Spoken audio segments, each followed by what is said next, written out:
Baik, sekarang kita masuk ke materi pertama, yaitu gambaran umum dari wedding organizer.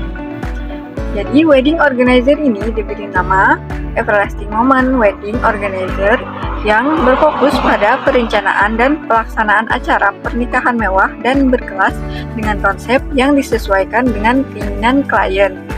Kemudian Everlasting Moment Wedding Organizer berfokus pada menciptakan pernikahan yang penuh kenangan abadi dan pengalaman tak terlupakan bagi pasangan pengantin serta tamu mereka. Kemudian Everlasting Moment juga mempunyai visi dan misi, yaitu dengan visi membuat momen pernikahan yang tidak hanya indah di hari pelaksanaan, tapi dikenang seumur hidup. Kemudian misinya berfokus pada detail-detail yang personal dan emosional, menciptakan kenangan yang abadi bagi pasangan. Selanjutnya, usaha yang dijalankan yaitu Everlasting Moment Wedding Organizer menyediakan 3 paket layanan. Yang pertama itu ada paket hemat dengan kriteria jumlah tamu undangan 150-200 orang dengan layanan WO yaitu konsultasi pra-acara dan pengelolaan hari H, tim WO yang terdiri dari 2 orang, kemudian penyusunan rundown acara, vendor yang termasuk yaitu dekorasi sederhana, catering untuk 200 porsi, kemudian make up pengantin untuk akad dan resepsi, fotografi dan videografi sederhana, kemudian entertainment yang terdiri dari MC, kemudian dan souvenir untuk 200 tamu undangan. Yang kedua, paket silver dengan kriteria jumlah tamu undangan 250-300 orang dengan layanan WO yaitu konsultasi penuh dan koordinasi hari H, tim WO yang terdiri dari 3 orang, kemudian penyusunan rundown acara dan koordinasi vendor. Vendor yang termasuk yaitu dekorasi medium, catering untuk 300 porsi, make up dan 2 busana pengantin untuk akad dan resepsi. Fotografi dan videografi standar, kemudian entertainment yang terdiri dari MC dan playlist musik dari sound system, kemudian souvenir untuk 300 tamu undangan. Yang ketiga itu paket gold dengan kriteria jumlah tamu undangan 350-400 orang dengan layanan WO yaitu konsultasi penuh termasuk manajemen anggaran, tim WO yang terdiri dari 4 orang untuk hari H, asisten untuk pengantin dan keluarga. Vendor yang termasuk yaitu dekorasi elegan, catering untuk 400 porsi, make up dan 2 busana pengantin untuk akad dan resepsi, fotografi dan videografi standar, entertainment yang terdiri dari MC dan playlist musik dari sound system, souvenir untuk 400 tamu undangan. Selanjutnya ada rencana pasar. Rencana pemasaran untuk Everlasting Moments Wedding Organizer sangat penting untuk memastikan perusahaan dapat menjangkau pasar yang tepat dan memberikan layanan yang sesuai dengan harapan klien. Di sini ada segmentasi pasar. Yang pertama ada demografi, pasangan usia 20-35 tahun, terutama profesional muda dan menengah ke atas. Kedua ada geografis, kota besar dan daerah urban dengan daya beli tinggi. Yang ketiga ada psikografis, yaitu pasangan yang menginginkan pernikahan personal, elegan, dan terorganisir, serta tidak ingin terbebani oleh detail perencanaan. Yang terakhir ada perilaku konsumen, pasangan yang bersedia membayar lebih untuk layanan premium yang menyederhanakan proses pernikahan dan menghargai pengalaman eksklusif serta kualitas tinggi. Lalu di sini ada target pasar. Pangsa pasar utama adalah pasangan urban kelas menengah ke atas yang memiliki kebutuhan akan layanan wedding planner yang profesional, dapat diandalkan dan menawarkan personalisasi tinggi. Selain itu, target pasar sekunder adalah perusahaan yang memerlukan layanan untuk acara lain seperti ulang tahun, peringatan, atau acara sosial. Lalu di sini ada bauran pemasaran marketing mix. Di sini pertama ada produk, yaitu layanan utama, wedding organizer lengkap termasuk perencanaan pengelolaan vendor, dekorasi, catering, hiburan, dan koordinasi hari H. Lalu ada layanan tambahan, paket personalisasi, destination wedding, serta tema pernikahan tradisional atau internasional. Lalu ada inovasi layanan, konsultasi virtual untuk klien internasional dan paket eco-friendly weddings. Lalu ada harga, strategi penetapan harga berbasis nilai dengan paket mulai dari standar hingga eksklusif. Layanan kostum menambah biaya. Lalu ada struktur paket harga, kategori paket dengan diskon, musiman, dan promosi seperti bonus tambahan. Selanjutnya ada distribusi. Alokasi fisik kantor di pusat kota besar dengan layanan di daerah sekitar. Platform digital kami, media sosial seperti Instagram, Facebook, dan TikTok untuk portofolio dan interaksi. Lalu ada jaringan, kerjasama eksklusif dengan vendor dan vendor populer. Terakhir ada promosi, digital marketing. Kami menggunakan media sosial untuk portofolio, tipe pernikahan dan interaksi, testimoni, dan ulasan. Ulasan dan testimoni video diunggah di platform online untuk meningkatkan kepercayaan. Lalu ada anggaran penjualan. Sebagian besar anggaran pemasaran dialokasikan untuk promosi digital seperti iklan di sosial media. Alokasi tambahan untuk menghadiri pameran, pernikahan, dan kolaborasi dengan influencer juga disiapkan. Kemudian terdapat strategi yang digunakan, yaitu ada strategi harga, pricing strategi, lalu ada strategi distribusi atau distribution strategi. Baiklah, ada analisis persaingan. Untuk menganalisis persaingan bisnis Everlasting Moments Wedding Organizer, kita dapat menggunakan analisis kompetitif dengan pendekatan SWOT. Kekuatan Everlasting Moments Wedding ada 4, personalisasi dan layanan eksklusif, tim yang berpengalaman, kreativitas dan fleksibilitas, portofolio yang mengagumkan. Kekuatan pesaing, skala operasi yang lebih besar, jaringan vendor yang luas, reputasi pasar, pemasaran digital yang kuat. Kelemahan Everlasting Moments Wedding, pengalaman pasar yang relatif baru, jaringan vendor yang terbatas, brand awareness yang rendah sekali, operasi kecil. Kelemahan pesaing, kurang personalisasi, harga yang lebih tinggi, pendekatan tradisional, kurang fleksibilitas. Peluang bagi Everlasting Moment Organizer, tren pernikahan intim dan kustomisasi, peningkatan pemasaran digital kolaborasi dengan vendor baru. Ancaman bagi Everlasting Moments Wedding Organizer adalah persaingan ketat, perubahan ekonomi, reputasi pesaing.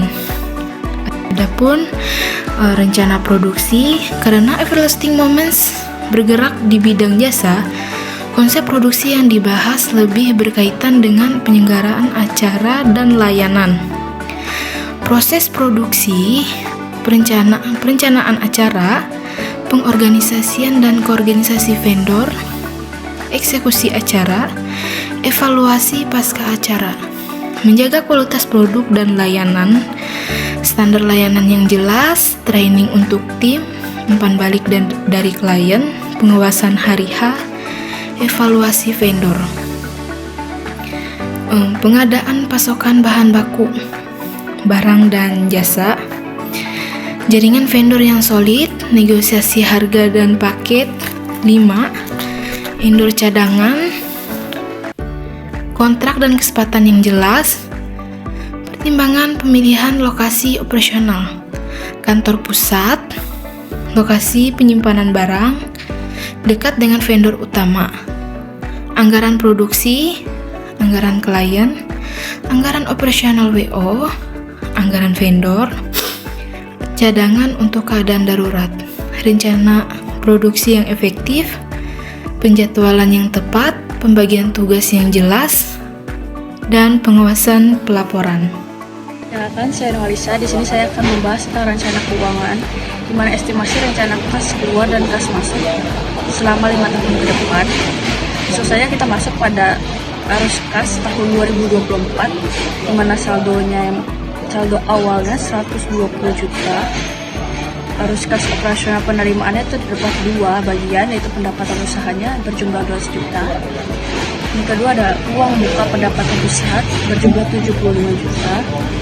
Dan pengeluarannya terdapat 2 bagian, yaitu biaya gaji dan upah berjumlah 100 juta. Dan yang kedua ada biaya vendor 80 juta. Net positif arus kas bersaldokan 180 juta. Operasional bersaldokan 95 juta. Arus kas investasi penerimaan tidak ada. Pengeluaran yang pertama adalah pembelian peralatan net negatif arus kas investasi berjumlahkan 15 juta. Dan arus kas pembiayaan penerimaan tidak ada. Dan pengeluaran yang terdapat pada hutang usaha net negatif arus kas sebesar 10 juta. Dan untuk saldonya berjumlahkan 190 juta. Jadi selanjutnya kita masuk pada arus kas tahun 2025. Saldo awalnya 190 juta. Arus kas operasionalnya penerimaannya, pendapatan usahanya berjumlahkan 220 juta. Yang kedua adalah uang muka pendapatan usahanya berjumlah 82.500.000 dengan total saldo 32.500.000. Pengeluaran biaya gaji dan upah berjumlah 105 juta.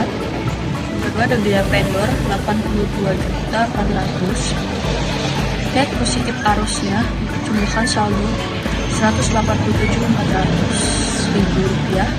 Operasionalnya 115.100.000 rupiah.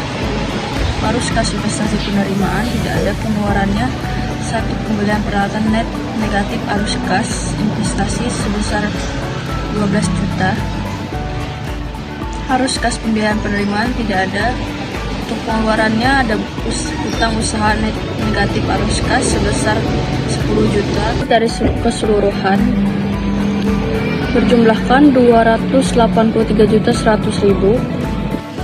Kita masuk pada laporan arus kas tahun 2026, di mana saldonya adalah 283.100.000. Arus kas operasional penerimaan pendapatan usahanya 242 juta. Uang muka pendapatan usahanya 90.750 dengan total 332.750.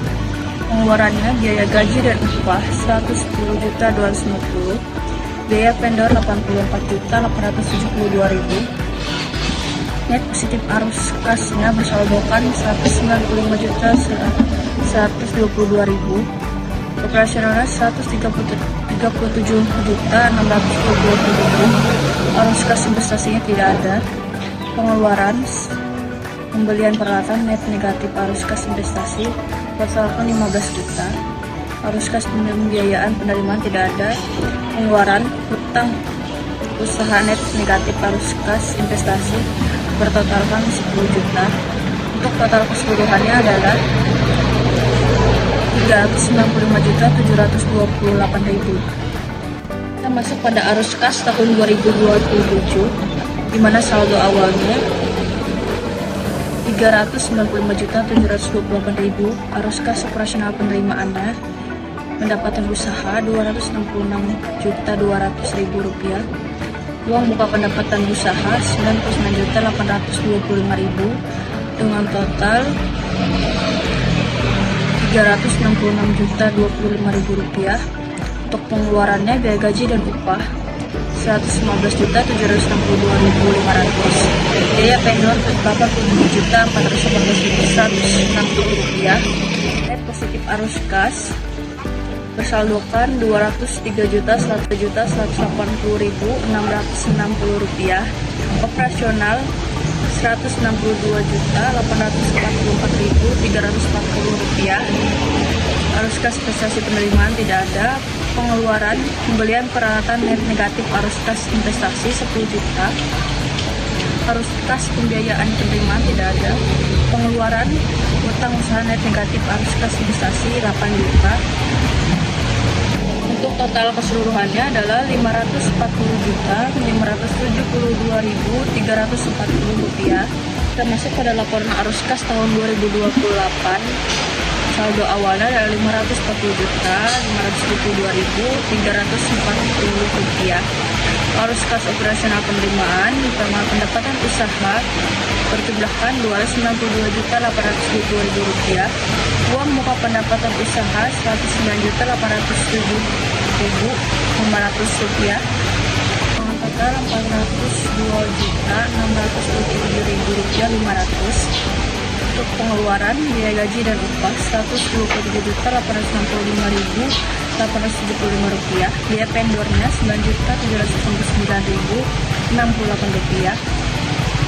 Net positif arus kas Rp215.654.943. Operasionalnya Rp182.557. Arus kas prestasi tidak ada. Pengeluaran pembelian peralatan net negatif arus kas investasi 7 juta. Arus kas biaya penerimaan tidak ada. Pengeluaran utang usaha net negatif arus kas investasi 8 juta. Untuk total keseluruhan adalah Rp712.544.897. Masuk pada bagian analisis penilaian investasi, di mana evaluasi hasil estimasi yang dilakukan berdasarkan pada 4 kriteria penilaian investasi, yaitu payback period, discounted payback period, net present value, dan internal rate of return. Yang pertama adalah payback period, adalah waktu yang diperlukan untuk pengembalian modal investasi awal. Data berdasarkan laporan arus kas pengeluaran investasi awal 2024 120 juta. Uang berikutnya 2025 115.100.000 rupiah, 2026 137 juta 628.000 rupiah, tahun 2027 192 juta 844.340 rupiah, tahun 2028 186 juta 972.557 rupiah. Perhitungannya tahun 2025 115 juta 100.000 rupiah. Sisa investasi dilakukan yang perlu dikembalikan setelah 2025 adalah 120 juta kurang 115 juta 100.000 rupiah sama dengan 4 juta 900. Tahun 2026 137 juta 628.000 rupiah. Pada tahun 2025 investasi hampir seluruhnya dikembalikan. Jadi payback period terjadi dari awal tahun 2026 jadi tepatnya sekitar kuartal pertama 2026. Jadi payback periodnya adalah 1,04 tahun. Kita masuk pada bagian discounted payback period. Discounted payback period menghitung waktu yang diperlukan untuk mengembalikan investasi dengan mempertimbangkan faktor diskon menggunakan tingkat diskonnya sebesar 10%. Arus kas terdiskonter per tahun. Arus kas terdiskonter per tahun 2025 adalah 115.100.000 dibagi dalam kurung 1 plus 0,10 kurung pangkat 1 sama dengan 104.636.364 rupiah. Pada tahun 2026 137.628.000 rupiah dibagi dalam kurung 1 plus 0,10 kurung pangkat 2 sama dengan 113.522.314 rupiah. Arus kas terdiskon setelah 2 tahun adalah 104.636.364 rupiah ditambah dengan 113.522.314 rupiah sama dengan 218.158.678 rupiah yang melebihi investasi awal yaitu 120 juta. Jadi discounted payback periodnya adalah 1,5 tahun. Kita masuk pada bagian net present value. Net present value adalah selisih antara nilai sekarang dari arus kas masuk dan arus kas keluar selama masa proyek dengan mempertimbangkan tingkat diskon misalnya 10% dengan rumus NPV sama dengan penjumlahan PT arus kas bersih pada tahun PT dibagi faktor diskonto dikurang dengan investasi awal NPV 115.100.000 rupiah dibagi dalam kurung 1 plus 0,10 kurung pangkat 1 ditambah 137.624.000 rupiah dibagi 1 plus 0,10 kurung pangkat 2 ditambah 162.844.340 rupiah dibagi dalam kurung 1 plus 0,10 kurung pangkat 3 ditambah 186.972.557 rupiah dibagi dalam kurung 1 plus 0,10 kurung pangkat 4 dikurang 120 juta. Jadi NPV positif atau lebih dari 0, maka usulan investasi tersebut menguntungkan dan dapat diterima. Ini adalah IRR, Internal Rate of Return. Internal Rate of Return adalah tingkatan diskon yang membuat NPV sama dengan 0. Ini biasanya dihitung menggunakan metode iteratif, namun secara kasar kita dapat menggunakan pendekatan dengan membandingkan arus kas masa depan dengan investasi awal dengan memberikan tingkat diskonto. Pada tahun ke-0 cash flow-nya 120 juta, tahun ke-1 190 juta, tahun kedua 283.100.000, tahun ketiga 365.782.000, tahun keempat 540.527.340 rupiah, tahun kelima 712.544.897 rupiah dengan IRR 198,67%. IRR lebih besar dari tingkat diskonto 10%, sehingga investasi tersebut layak dijalankan. Dengan demikian, berdasarkan 4 kriteria penilaian investasi, proyek ini terlihat menguntungkan. Baik, saya Mita Aprilia. Di sini saya akan menjelaskan tentang rencana sumber daya manusia dan risiko tantangan masa depan. Baik, langsung saja kita masuk ke rencana sumber daya manusia. Everlasting Moment Wedding Organizer memerlukan personel dengan berbagai peran dan keahlian yang spesifik dalam industri event planning. Lalu kita masuk ke struktur personel yang dibutuhkan. Yang pertama ada manajemen inti.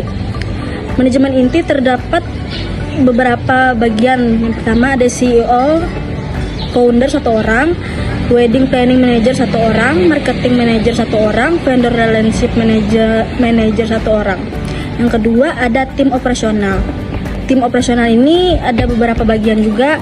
Yang pertama ada wedding planner 3-5 orang, koordinator event manager 2-3 orang, customer service 2-3 orang, logistik and set and team 3-5 orang, digital marketing spesialis 1 orang. Yang ketiga masuk ke tim kreatif. Tim kreatif juga terbagi jadi beberapa bagian. Yang pertama graphic design 1-2 orang, content creator atau videographer 1 orang. Baik, selanjutnya kita masuk ke keahlian dan kemampuan yang dibutuhkan. Yang pertama ada kemampuan komunikasi, yang kedua ada kemampuan manajemen waktu dan multitasking, yang ketiga kreativitas, yang keempat kemampuan teknis, dan yang kelima pemecahan masalah dan fleksibilitas. Selanjutnya ada pengembangan dan pelatihan. Yang pertama menyediakan pelatihan rutin bagi staf dalam hal acara, perencanaan, manajemen proyek, dan pelayanan pelanggan. Yang kedua, mengadakan workshop yang melibatkan tren terbaru dalam pernikahan dan pemasaran digital. Yang ketiga, menerapkan program monitoring bagi personal baru untuk meningkatkan pengalaman praktis mereka dalam event planning. Selanjutnya kita masuk ke resiko dan tantangan masa depan. Risikonya, jika tidak mengikuti tren terbaru, everlasting moment wedding organizer bisa tertinggal dan kehilangan daya tarik pasar. Antisipasi yang dilakukan, perusahaan perlu berinvestasi dalam riset tren berkelanjutan, mengikuti tren di media sosial, dan berkolaborasi dengan influencer atau pakar industri, termasuk ke persaingan yang ketat. Risikonya, persaingan di industri wedding organizer semakin ketat dengan munculnya banyak pemain baru baik dari level lokal maupun nasional. Antisipasinya, diferensiasi layanan harus menjadi prioritas, seperti pemberian sentuhan personal pada setiap acara, penawaran layanan eksklusif, dan memperkuat hubungan dengan vendor premium. Baik, yang kelima ada tantangan manajemen operasional. Resikonya, mengelola banyak acara pernikahan sekaligus bisa menyebabkan tantangan operasional. Antisipasinya, pelatihan rutin untuk staf juga penting untuk menjaga standar layanan tinggi dan memastikan semua acara berjalan dengan sesuai rencana. Yang keenam ada ketidakstabilan lokasi usaha. Risikonya, faktor eksternal seperti kenaikan biaya sewa dan perubahan regulasi terkait perizinan tempat acara bisa mempengaruhi lokasi acara pernikahan yang direncanakan, menunggu jadwal dan rencana klien. Antisipasinya, menjalin kerja sama jangka panjang dengan venue yang sudah dipercaya. Baik, yang ketujuh ada penanganan komplain dan reputasi. Risikonya, keluhan dari klien tidak puas jika tidak dikelola dengan baik dapat merusak reputasi perusahaan. Antisipasinya, survei kepuasan pelanggan juga bisa menjadi alat penting untuk mengidentifikasi area perlu diperbaiki. Yang kedelapan ada fluktuasi permintaan musiman. Risikonya, permintaan jasa wedding organizer seringkali bersifat musiman dengan periode tertentu yang lebih sibuk, sementara pada periode lain permintaan cenderung menurun yang dapat mengganggu arus kas. Antisipasinya, perusahaan dapat menawarkan layanan tambahan di luar pernikahan seperti event organizing untuk acara korporat, ulang tahun, atau anniversary. Baik, kesimpulan dari materi kita adalah Everlasting Moment Wedding Organizer berkomitmen untuk memberikan layanan pernikahan yang berkualitas tinggi, inovatif, dan personal kepada setiap pasangan. Dengan mengutamakan kepuasan pelanggan, perusahaan ini menawarkan berbagai paket yang sesuai dengan kebutuhan dan anggaran klien. Berdasarkan analisis SWOT dan riset pasar yang dilakukan, bisnis ini memiliki potensi besar untuk berkembang, terutama karena permintaan untuk layanan wedding organizer yang terus meningkat. Everlasting Moment telah mempersiapkan strategi pemasaran yang efektif, tim yang profesional, serta layanan unik yang membedakannya dari kompetitor.